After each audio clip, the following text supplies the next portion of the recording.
في جنة عالية لا تسمع فيها لاغية فيها عين جارية فيها سرر مرفوعة وأكواب موضوعة ونمارق مصفوفة وزرابي مبثوثة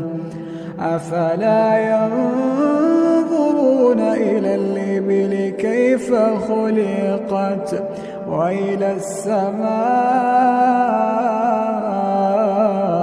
كيف رفعت